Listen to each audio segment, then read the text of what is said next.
Hello, everyone. I'm Mark Rolane, and I'm a OMIC committee member, and I'm here with Hans Brun, who is one of the OMIC risk managers. And this evening, we are going to discuss the mitigating of the risk of endophthalmitis claims. Neither of us have any financial disclosures to share with regards to this topic. So why this topic did we choose this year to make our lecture on? And that is, it's the devastating outcome to vision if it's not diagnosed and treated in a timely fashion. It's most frequently occurs after cataract surgery and intravitreal injections, which are the two most commonly performed ophthalmic procedures in our country today. And there's been a recent uptick in endophthalmitis in children post-strabismus surgery, and this was felt to be very concerning to us, given the historically low incidence of this diagnosis in the type of surgery. And this increase may not be statistically significant, but we at OMIC are continuing to monitor this. And our focus areas for this lecture are going to be on informed consent, postoperative concerns, medical record documentation, applying risk management strategies in these areas can prevent the chance of a claim or mitigate the damages. And Hans will later on in the talk discuss how you can do an event analysis within your own practice.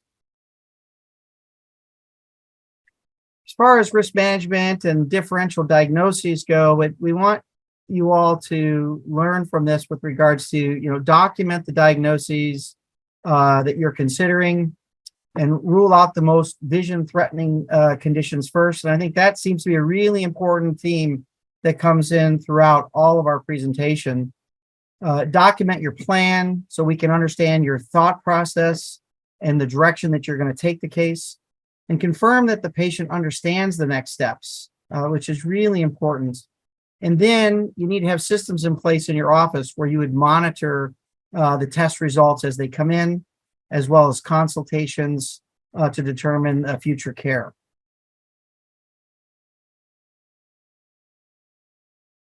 I'm going to jump in here. Good day, everyone. Again, my name is Hans Brun. I'm a risk manager at OMIC. One of the other reasons that we picked this topic for a risk management presentation is that, of course, OMIC is continually monitoring claims, medical malpractice claims. And as you can see from this first slide, we look at all the claims that OMIC has handled between the period of 2018 to 2022, realizing that claims take a period of time to develop and get resolved. So with a total population of claims of 1,058, approximately 8% of the claims had endophthalmitis as one of the causes, leading to damages and a lawsuit.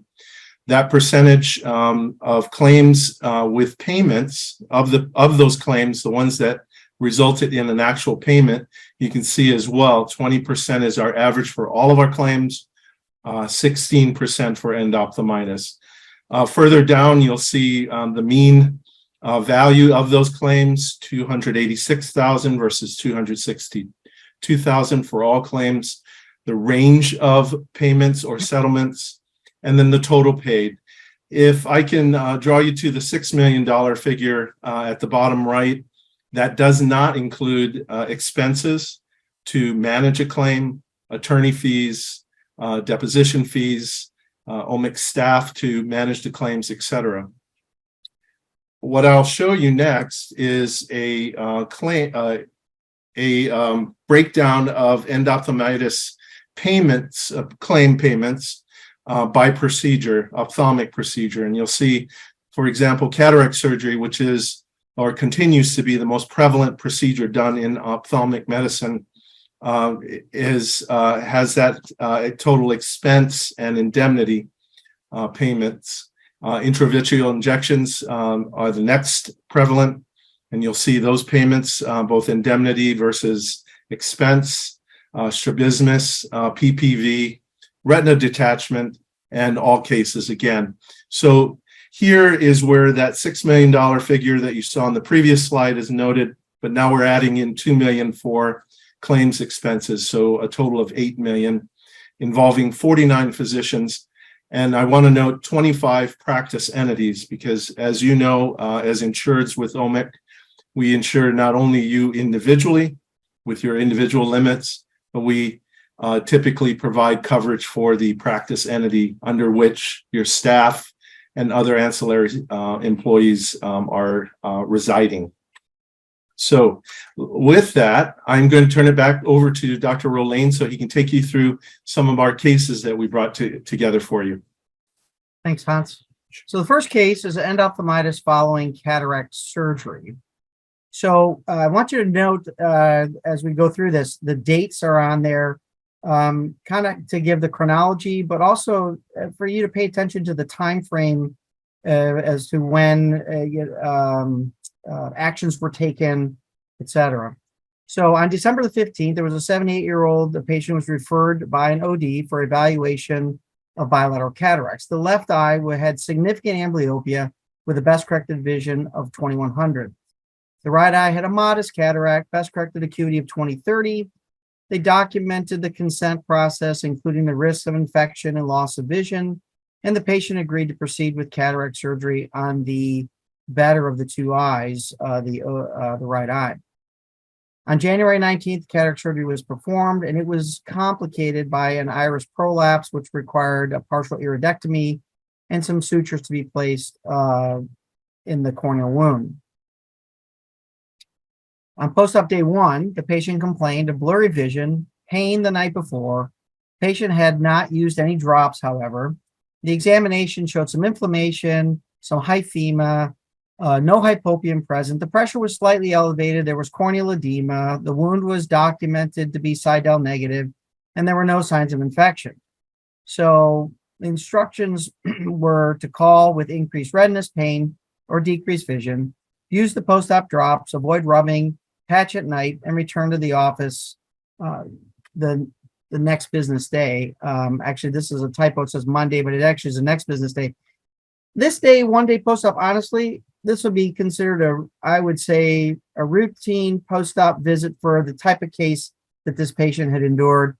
And I don't think there was any issues at this juncture. Now, the next day, however, on post-op day 2, the caregiver for this patient called. Now, interestingly, you look and you'll see caller's recollection and insured's recollection. Well, there's only one reason why we have that on there, and that's because it wasn't documented anywhere. So now we have to rely on memories and our recall. So the caller's recollection was that they reported that the patient was feeling more washed out. There was increased pain, reported redness and discharge, and the insured said that it was okay to wait until the scheduled visit on Monday, 2 days later. The insured, our physician recollection was that they advised that the Diamox that they had placed the patient on for the high pressure could cause the patient to be a little more tired or washed out, that they recalled no reporting of any changes in vision, pain, or redness, and they offered to see the patient, however, that day, but they declined. So the plan was, call if it's worsening, any new redness or decreased vision, keep the appointment on Monday, and the caller indicated an understanding of this. So post-op day 4 on January 23rd, the infection was obvious at this point in time. The patient, however, reported that the bottle cap on the drops had been lost, and because of the obvious infection, the insured immediately referred to retina, treated with intravitreal antibiotics, and however, the scribe did not document the discussion with the patient regarding the bottle cap being missing and warning about contamination. 8 days later, however, the visit note had been altered to include this discussion, and it wasn't altered or opened in a way that where they were adding an entry with appropriate addendum, and Hans will discuss that in a minute. 5 days later, the patient underwent an enucleation, sadly, in a placement of a prosthetic eye. The culture, interestingly, grew out Citrobacter cosseri, which is a normal organism found in GI tract. So the patient's hygiene was clearly not, great. And this is not a normal flora of the eye. But unfortunately, because of some things that we'll talk about here, it was difficult to defend this case. So the OMIC reviewer, there are doctors like myself in the different subspecialty areas that review cases that are brought before us. And the reviewer basically said that the alteration of the medical record could not be defended. The response on Saturday morning call was inadequate, that they should have had a low threshold to examine the patient in person due to the complicated cataract surgery in this monocular patient, the elevated postoperative intraocular pressure that was present on day one, the swollen cornea, the blood that had been present in the anterior chamber. All these things made this a more complicated case, and the patient should have been seen when that call occurred. The expert opinions, the pros, they said this was an appropriate candidate for cataract surgery and that the op note appropriately reflected the difficult surgery and what was done. The cons was that they need more detailed discussion of the risks when the fellow eye has limited vision, as was the case in this case with amblyopia, that they should have seen the patient in response to the call, even if the patient was reluctant. They failed to document that discussion on Saturday morning on that phone call, and they should have called at the very least the next day, which would have been Sunday morning, just to monitor the status and see how the patient's doing. Are you the same? Are you any better, etc.?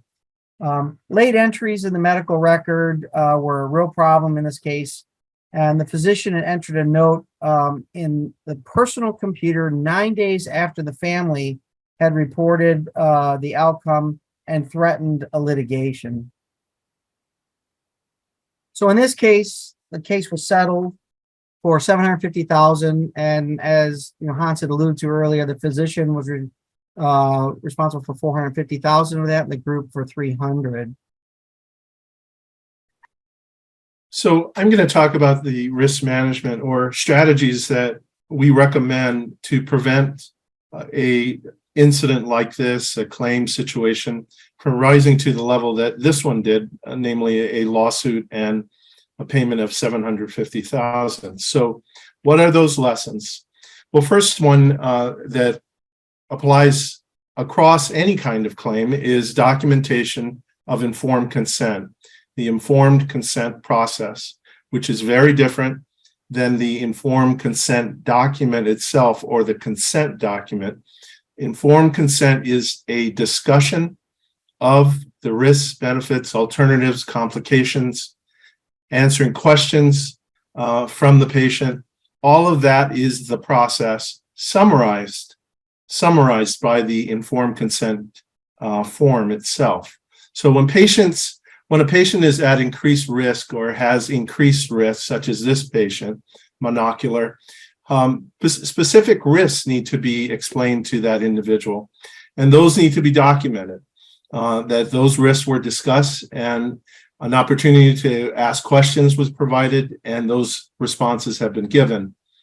In some states, such as Pennsylvania, the physician is responsible for answering all questions, but at times questions will be answered by other individuals in the practice.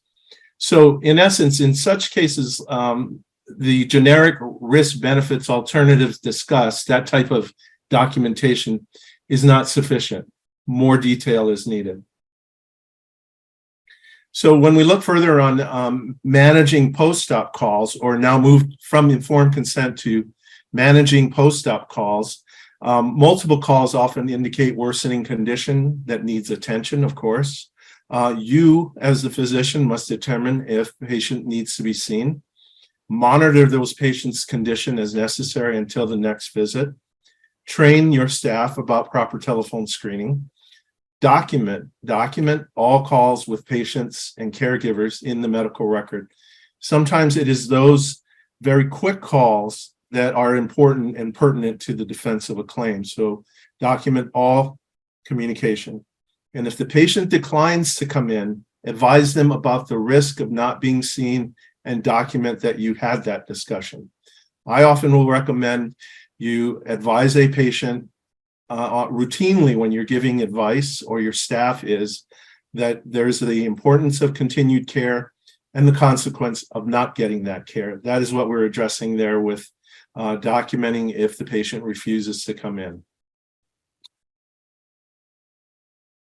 So how do you document? Well, one suggestion that we have at OMIC is to come up with some sort of template to guide your staff. And this is where I bring in the staff in the discussion, because you'll note that in this claim, a portion of the $750,000 settlement was attributed to the practice entity.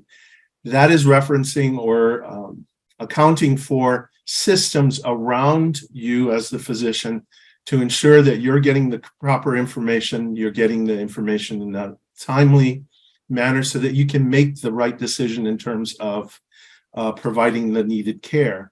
This is just a template that you're looking at that OMIC has on our website. We always start with just some suggestions on how you might want to design this. We provide the opportunity for you to modify it so it is a document that is pertinent to your practice. And from that, you can provide some in-service for your staff to continue. Mark, did you have any suggestions on this document? It's a great document. I think we had talked in the past that I think you need to get it and edit it to make it work for flow with your front desk. We don't happen to have like a call center, so it's this document is somewhat impractical at times, but you got to have some mechanism of recording, the phone calls and conveying that message and information to the physician. So. Thank you, Dr. Rolane. I think the point is you want to make sure also that you have a consistent protocol that you're following when patients call in. That's very important in terms of the defense of a claim on a much higher level, that you're running a prudent practice that ensures timely care. So systems like this point to that. So moving on, this is another sample form that we have available on our website, telephone screening for appointment urgency. And as you can see, depending on the type of complaint, the type of response and ranking of urgency is determined. So again, these are just samples on how you might want to approach setting up these types of protocols in your office and to guide your staff so that you get the proper information. So moving on now to another topic within the lessons of this claim is late entries into the medical record. If you recall, late entry was made, it was done improperly. And if there's anything that can jeopardize the defensibility of a claim, it's altering records in an improper way. You have to do it in an acceptable way. There's a time to do that. And there's the need to consult with individuals like myself or my colleagues at OMIC, the risk management group specifically, so we can give you some thoughts. Sometimes it is appropriate to make an addendum. It's necessary to clarify the care, but there are certain events that may take place, like a patient saying, I'm going to file a claim. I feel that I have received negligent care. That is not the right time to do that. And if there is an urgency to still amend the record, there's a way to do that. How is that done? Well, it can be done appropriately if you currently date it. You're not backdating. You refer to the original entry, the original documentation, saying that this is an addendum to that date. And again, there's additional guidance that can be obtained from us at OMIC Risk Management or some other resources like AHIMA, American Health Information Management Association. All these type of resources are available to you so that you can guide your staff and yourself on how to do entries into the medical record to make sure that the care that you provided is accurately documented. Continuing on with risk management, and in this case, alluding to electronic healthcare records and the metadata behind that system that tracks all the activity that you are engaging in with a patient's record.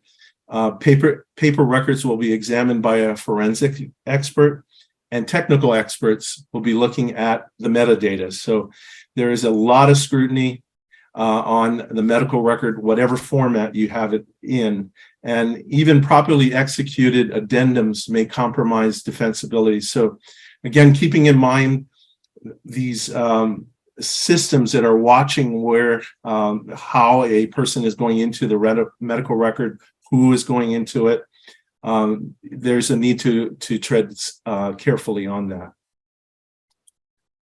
So now I'd like to take us back to Dr. Rolane with the second case. Thanks, Hans. So this case is a case of endophthalmitis following an intravitreal injection. And on, again, the dates, just important, just the timing. So on May the 5th, anti-VEGF intravitreal injection was given in the right eye for proliferative diabetic retinopathy and diabetic macular edema in a 48-year-old diabetic patient with a history of the diabetic retinopathy. The vision, should be noted, was 20/20. The drug, a specific consent was signed, which we like, procedure-specific consent forms. Betadine and Tetravis, which I'll touch on in a minute, were applied for 5 minutes, then was rinsed off. There was a cotton tip applicator without betadine that was placed on the eye after the injection, which is typically done and held there for a small bit. The post-op instruction sheets were given. The patient was to call with any symptoms of pain, decreased vision, redness, swelling, any sensitivity to light, discharge, etc. I just want to do just touch on Tetravis. I don't even think it's even marketed any longer. We certainly can't get it at our institution here at Beaumont, but I believe it was George Williams' group, one of his fellows took a look at their endophthalmitis post injection, intravitreal injections, and they did find a little bit of an uptick with the use of any of these gelatinous type topical anesthetics. And I believe the thought is that it might create a bit of a film, and that acts as a barrier to the effects of the betadine that we typically and classically use. So keep that in mind. I would use a standard drop topical such as tetracaine or proparacaine or something like that. So that was the injection. 3 days later, the patient returned, complaint of pain, decreased vision. It was reported that the external exam, the fundus exam, and the slit lamp exams were all unremarkable. However, there was in the notes that the B scan was performed and there was a vitreous hemorrhage. There was no retinal tear detachment noted, and the plan was for the patient to come back 4 days later. This is somewhat inconsistent and very difficult to wrap your mind around it. We didn't address why the patient had pain, and we certainly maybe addressed why there's decreased vision because the B scan, showed a vitreous hemorrhage. However, the note says that the fundus exam, slit lamp exam was completely unremarkable. So there was a little bit of I don't know whether they carried forward a note and didn't make their modification or adjustment, which is also one of the problems we're seeing with electronic records. So just keep that in mind, that everything has to sort of make sense. 4 days later, the patient came in as instructed, continued pain, continued decreased vision. Now the exam was reported as 2+ cell and flare. There was a small hypopion present. The vision was now light perception. The physician diagnosed a traction retinal detachment, vitreous hemorrhage, a preretinal membrane, some uveitis. However, endophthalmitis wasn't even mentioned in the differential diagnosis. So the plan was for surgery the next day. They boarded the patient for surgery. The patient underwent the next day a vitrectomy, a membrane peeling, a scleral buckle, a lensectomy, antibiotic injection, and some PRP. The culture subsequently grew out a gram-positive cocci identified as staph. The patient to this day remains legally blind, so from 20/20 to hand motion vision. So the OMIC reviewer took a look and felt like possibly the second cotton tip applicator that was used without the presence of betadine may have been a possible source of the infection. Certainly that could be debated, but may have been difficult to diagnose the endophthalmitis on the May the 8th, the first complaint day. However, given the complaint of pain, follow-up should have been considered, as we talked about in the prior case, maybe a little bit sooner than the 4 days that was recommended. And on the May 12th date, due to the cells and flare and the hypopion, this required an immediate tap and inject in the office, and it was that delay that was felt to cause the infection to progress to the degree that it did. And again, we talk about the differential diagnosis. They didn't even have endophthalmitis listed in their differential diagnosis. So the experts that reviewed this case said, the patient had clear signs of endophthalmitis on May the 8th, which was the first date of complaint, that the endophthalmitis should have been diagnosed on the 8th and treated immediately. And May the 12th still didn't do the tap and inject that was required, but had recommended surgery the next day, and that surgery did not need to be performed at all, and certainly immediately. And it delayed the definitive treatment that was necessary. And it was that delay that caused the loss of this patient's eye. This outcome of this case was settled for $350,000 in this instance. So let's look at the risk management lessons that can be shared on this claim.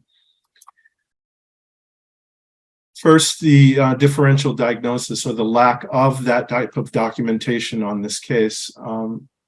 It is important to document the diagnoses you're considering, and then further document that you're ruling out each of those possibilities. Document your care plan, update it accordingly, and confirm that the patient understands those next steps. It's very important to take every opportunity to clarify with the patient, because this is a physician-patient relationship regarding their care, to make sure that they understand. And it doesn't matter what the demographics of the patient is. There's a lot of documentation that shows that that doesn't matter. Miscommunication can occur with any patient. So just being very careful on that front is recommended. And then just one specific area for documentation is if you're sending a patient out for tests or a consult with another provider, have someone in your office monitoring that process itself, making sure that the patient is doing what has been advised and you're getting the results, and those results are making it to you so that you can interpret and base your care plan going forward on that test results. So it's very important from a differential diagnosis to document. And then moving on to the informed consent process, again, a reminder on the concepts of informed consent. It is there to protect the right of a patient to determine the care that happens for him or her. The signature on the consent form is attesting to the acceptance of that patient to go forward with treatment or surgery. It is therefore a process of communication between the physician and patient that results in that authorization being given. Where negligence comes in, and negligence is different from a complication. You can certainly have a complication in the care process, but where negligence come in is the failure to disclose information the patient needs in order to make an informed or voluntary decision. When you don't do that, that opens the door for charges of battery, where no consent or treatment is substantially different from what was agreed upon. So continuing with informed consent, the process is to assess whether that patient has the competence to decide, the ability to make healthcare decisions, which is different than competency that is determined by the court, where a power of attorney or someone overseeing that person's estate is determined. An assessment of patient comprehension is also something that should be assessed while you're going into the specifics or before you go into the specifics about care. Communication and education should be throughout that informed consent process, documenting the diagnosis, the nature and treatment of the procedure that's proposed, those risk benefits alternatives, the risk benefits of not receiving treatment, And that gets into the area of informed refusal, because patients need to be advised properly how serious the consequences if they refuse or delay that care. And we provide some specific care, advice almost daily about patients that are not making the decision to proceed with care, and there's a timeline and a time sensitivity. So if you ever have a patient that is really delaying those decisions, being distracted by information that may not be pertinent, please give us a call so we can guide you. So again, documenting the discussion in the medical record on a procedure-specific consent form. That is different from the consent form that a surgical facility obtains, which is more general, that surgery is a risky endeavor. Anesthesia specifically is risky, where your responsibility as the treating physician is to go into the specifics of what type of treatment is going on. And again, we have those types of specific ophthalmic consent forms available to you on our website. And you can download them, put them on your letterhead, and you're off and running as a guide in terms of how to document the summary of that discussion. If you don't see a consent form and you feel that one is needed or want to talk to us about the need, give us a call. We even have templates on building ones, and we'll work with you on that. So post-op instructions, moving into that area, and explain instructions up front after a procedure to the patient, so that you are ensured that they understand. Be specific about signs and symptoms to watch for and the urgency of reporting those symptoms. Indicate how to reach you during office hours and after hours, and give patient and caregivers printed instructions or emailed instructions on how to care for themselves post-operatively. And then further managing on post-op complaints, document any complaints about care coming from the patient or their caregivers. You want to make sure that you're always documenting and always responding with a plan on following up on those issues. It shows prudent care, it shows responsiveness, and unfortunately, sometimes these responses at a root level where the patient is complaining to you is important, because the patient may go on further and complain to their healthcare insurance provider or to the medical board. Your response right here is important, because that's the base by which you will respond further. Just a side note, if you ever receive a medical board complaint, contact OMIC Risk Management immediately. We have an attorney step in at that point to guide you through that response, just given the importance of a board inquiry.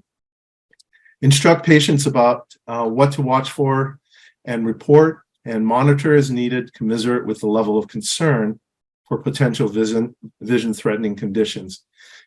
Depending on the urgency, depending on the outcome or the damages to an individual's vision, act accordingly. And then event analysis, as we mentioned up front, Dr. Rolane did, many practices have begun to monitor their complication rate just by provider. And that's a great tool to learn more about where a problem is occurring, why it is occurring. But you need to move through that cautiously as well, because you would imagine that information like that needs to be protected from a confidentiality standpoint. And so we ask that you consult with an attorney so that you can be guided on how to set that up properly. What you're trying to do with event analysis is identify where errors are occurring and eliminate those or reduce those to the point where they're not as damaging for patient safety, and then ultimately a loss exposure or a liability exposure for you or the practice. So what it entails, event analysis, is analyzing steps in the pre, intra, and post-operative areas. For example, medication choice, eye preparation, evaluate overall systems in addition to the actions of a particular provider yourself. Is it happening in a particular OR? Could there be issues that are occurring there? Is there a pattern when the surgery, these problematic events are occurring? Is it your first case or your fourth case or your last case of the day? Is there consistent sterilization process or other issues being addressed? Identify gaps wherever those steps are being missed and implement a correction plan. And then from event analysis, the takeaways is that you should be doing this as soon as possible if you are going to set up a system. And then again, like I mentioned up front, consult with an attorney so that you can make sure that this information is protected. It is not something that a plaintiff attorney can get their hands on, and focus on patient safety. While OMIC is a medical malpractice insurance company, our first goal is patient safety, always has been, always will. Focus on that instead of a specific case so that you can get to mitigating these type of events. A resource that we have available to you entitled Responding to Unanticipated Outcomes may be a useful resource to start your thinking, or with your staff or your administrators, on how to go about event analysis. And certainly contacting us to guide you further is always available. And I do want to point out that our communication with you in the risk management group here at OMIC is confidential and does not get shared with any other area of OMIC. And now we're at the point where Dr. Rolane will take us through the third case. So this case is a sad case as well. Endophthalmitis following a strabismus surgery, as I mentioned earlier, is quite a rare event. So if you look at the OMIC's claims history, endophthalmitis after strabismus surgery from 2013 to 2017, there were 0 cases. From 2018 to 2022, July of 2022, we had 3 cases that came up. 2 of them still remain open. Investigation and evaluation are still ongoing into those cases. So we're going to talk about that first case that has been settled. In February 26th, there was a 5-year-old boy who presented with a non-accommodative esotropia. The plan was bilateral medial rectus surgery. There was a documented informed consent discussion where the risks were of over and under correction, the need for additional surgery, infection, scarring, redness, possible need for glasses were all discussed, and the father signed the consent form. Child underwent surgery on March the 9th. Bilateral medial rectus surgery was performed without any complications being reported. The first post-op was scheduled for 4 days later. The parents were instructed to call the surgeon if the eye became pink or swollen, if the lids were markedly red, swollen, or tender. On March the 12th, post-op day 3, early to mid-afternoon, the surgery center, as is customary, called the mom and to check on the patient. The mother reported no concerns, denied any signs of any infection at that time. Later that evening, however, the mother called the insured, the physician, and said the left eye was red temporally. The child wouldn't open the eye. They did have him text a photo, and it was reported as a normal lid, mild temporal chemosis, and some redness that was present. And he ordered an oral prescription of Keflex. The plan was to call if it's worsening pain, any new redness, or decrease in vision, but keep the appointment the next day, which was scheduled for the end of the day at 5 p.m. The mother indicated understanding, and on the next day, the 4th day post-op at 5 p.m., however, child presented for the exam, and the left eye was 2+ injected. There was 3+ cell flare. The fundus was not really visible. It was very hazy. The vision was recorded as 20/70. Appropriately, a consult to retina colleague was made to rule out endophthalmitis versus a vitreous hemorrhage, which certainly could have occurred with the deep bite of the suture. And the retina's diagnosis was likely endophthalmitis. Immediately, the child was sent for treatment at the hospital, was admitted for pain control, intravitreal antibiotics, a tap and inject. An exam under anesthesia was also performed. Subsequently, there were multiple procedures that were required to repair retinal detachments. The best corrected visual acuity in the OD was 20/20, and in the OS, the affected eye was hand motion.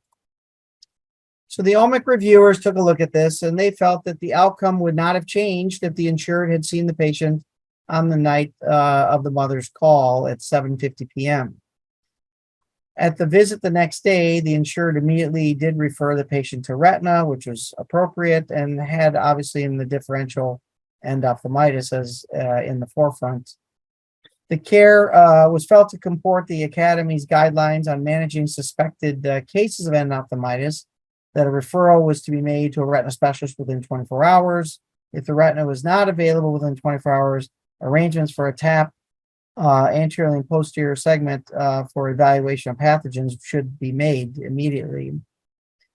The experts' opinions were the pros of this case were the strabismus expert did meet the standard of care. The insured diagnosed and referred within 24 hours of the first report of symptoms from 7:50 p.m. Of the call on that post-op day 3 to the referral for the next day at 5 p.m. At the 5 p.m. visit. However, the cons were that any pain or redness should be evaluated ASAP, which included on that third post-op day when mom had called at 7:50 p.m. That the post-op day 4 appointment should have been rescheduled to an earlier time. So we could have probably defended this really significantly, saying, well, based on the photo, based on the fact that he did respond with, let's get going on some Keflex, but let's move that appointment up. Let me see you first thing in the morning. I'll come in early at 7:30, or you be my first case at 8, whatever time you start. That would have given a lot more latitude with regards to treatment plan with retina, et cetera. The subsequent retinal detachments were clearly caused by the endophthalmitis. So unfortunately, being a child, the settlement on this case was for $850,000.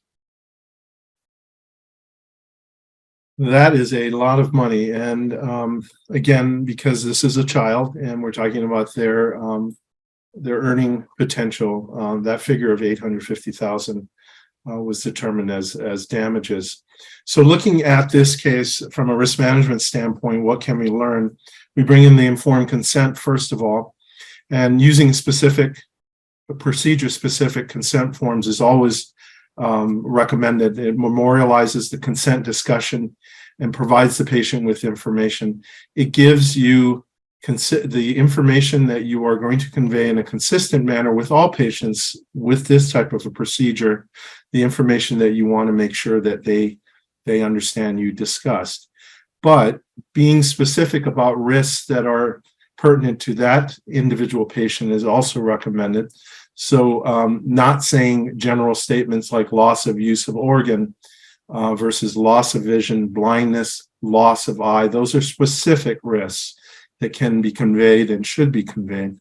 And retain the signed form in the medical record and give a copy to the patient. It's very important that those consent forms be offered as a copy is offered because when a incident occurs and let's say a patient or a parent of a minor says, I don't feel that they've received the proper care or they've received negligent care, the consent form is a very easy place to begin in terms of gently reminding them of the risks that were explained, the complications, the process of that surgery and that procedure. And it may just resolve the matter right there with that reminder. So it's very important that that consent document, memorializing, summarizing the informed consent discussions is available. That's in addition to what you've documented in the medical record. So looking at post-op instructions in the context of this claim, at-home care, follow-up appointments, you need to cover those specifically. signs to watch out for, indicate why reporting promptly is important, state the risks of not calling in a timely manner, the consequence, take time to answer all questions that are posed, and explain how to contact you during clinic and after hours. I know we're reiterating that throughout the 3 claims that we've been going over, but it's very important that patients and family members feel that they can get in touch with you or your staff to address their concerns, and provide a printed and/or emailed post-op instruction sheet with all information discussed. Risk management from a post-operative calls reporting symptoms, basis. What do you do when they're calling in? If any suspicious or vision-threatening symptoms, it's best to see the patient. Visit is an opportunity to educate and reassure the patient, as well as to see what's going on. Telemedicine may be helpful and often, is used, but it's not always appropriate. It may not be possible to fully assess what's going on unless you have that patient come in for an examination. So realizing the limitations of telemedicine is important, and always document interactions in a timely manner and fashion and place it in the record. That would include text messages and emails. Make sure those are getting into the medical record as well. If they're not getting into the medical record, it may be lost in terms of the thought process with the care plan. And more importantly, when a medical record request comes in, they oftentimes are now including, I want to see all emails, text messages, etc. So it's best to gather all that information in so that you have that readily available. So now talking about that appointment, scheduling the post-op visits earlier in the day, the opportunity to do other steps necessary if you see the patient earlier, if they are having a vision-threatening event, especially if the visit is to evaluate post-op complaints. It again gives you the ability to secure earlier consults and treatment, and may result in a better outcome, and shows that the physician is concerned and doing everything possible to prevent patient harm in a timely manner. And that's very important, in a timely manner. So summarizing, what we're talking about is engaging patients in the process of understanding what to expect and how to respond to any kind of complication or symptoms that are causing discomfort or are of concern, documenting those interactions in a timely manner, analyzing them continually to address system issues and improve outcomes, using vigilance in monitoring and responding to postoperative complaints, communication, instructions with the patient, with your staff, to confirm that everyone is on the same basis of understanding, and never alter the medical record. Call your insurance company like OMIC or a defense counsel for advice. So with that, I'd like to thank you for joining us today. These are resources that were mentioned in this presentation: procedure-specific consent forms, telephone screening templates, and then documentation of ophthalmic care. In addition, you have the direct advice from us in a confidential manner by calling into OMIC Risk Management. And I'd like to take a moment to ask Dr. Rolane, do you have any comments at this point before we end?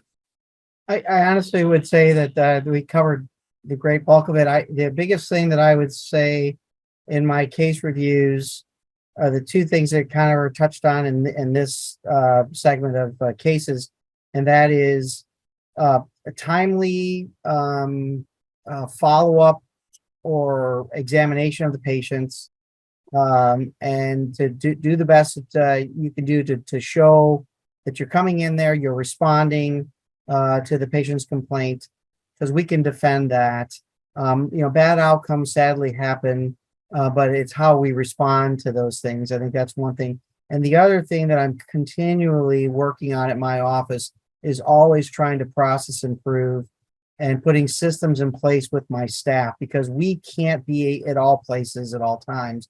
We have to be reliant and dependent, frankly, on many people to help us, and putting systems in place for follow-up of MRIs and CAT scans and any other kind of testing, lab results, as well as consultations. We want to close that loop and document that we've closed that loop. I don't always make that phone call to say, call Mrs. Jones and tell her, hey, good news, your MRI is completely normal. I will see you as planned.